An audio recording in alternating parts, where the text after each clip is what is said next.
శ్రీ గురువే నమః. ఓం శ్రీమాత్రే నమః. ఓం శరం నమః. ఎవరికైనా తల్లిదండ్రులు అనేటువంటి వాళ్ళలో ఒకరు ఉన్నారా లేరని తెలియాలంటే, ఎవరికైనా ధనరేఖ నుండి ఈ ప్రారంభంలో కత్తిరి ఉండిందనుకోండి, చూడండి, ప్రారంభంలో కత్తిరి కానీ పుట్టితే వారి తల్లిదండ్రులు అమ్మానాన్నలో ఎవరో ఒకరు దూరం అయ్యారని అర్థం. ధనరేఖ ప్రారంభంలో ఎవరికైతే కత్తిరి ఉంటే తల్లిదండ్రులు ఒకరు దూరం అయ్యారని. అది నిర్ధారణ కావాలంటే ఇక్కడ లంక్ ఉంటే ఖచ్చితంగా నిర్ధారణ చేయొచ్చు.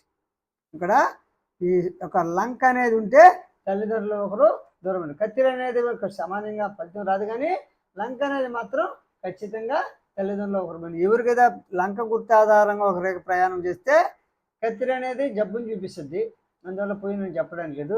లంక అనేది మాత్రం ఈ విధంగా కత్తిరి అనేది ధననష్టాన్ని లేకపోతే ఒకరికి చాలా చాలా మీనింగ్లు ఉన్నాయి.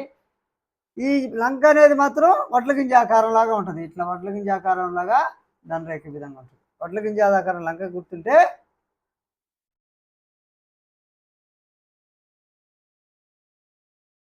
దీంతోపాటు ఒక చతురస్రం ఆవరించింది అనుకోండి, మీకు ధనరేఖలో ఒక చతురస్రం గుర్తుంది, ఒక కత్తిరి ఉంది.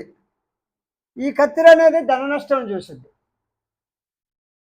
ధనరేఖలో కత్తిరి ధన నష్టాన్ని చూసిస్తే వ్యాపారంలో ధన నష్టం, వ్యాపారంలో ఉద్యోగం, ప్రతి రంగంలో వ్యాపార ఉద్యోగ వ్యాపార ప్రతి రంగంలో ఆర్థిక నష్టం చూస్తుంది. మీరు ఏదైతే చేస్తున్నారో ఆ రంగంలో మీకు ధన నష్టం వస్తుంది.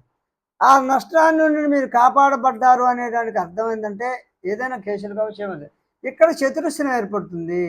అంటే కొంతకాలం నష్టం తర్వాత చతురస్రం ఏర్పడితే మీరు పూడ్చుకుంటారు, ఆ నష్టం నుండి బయటపడతారు.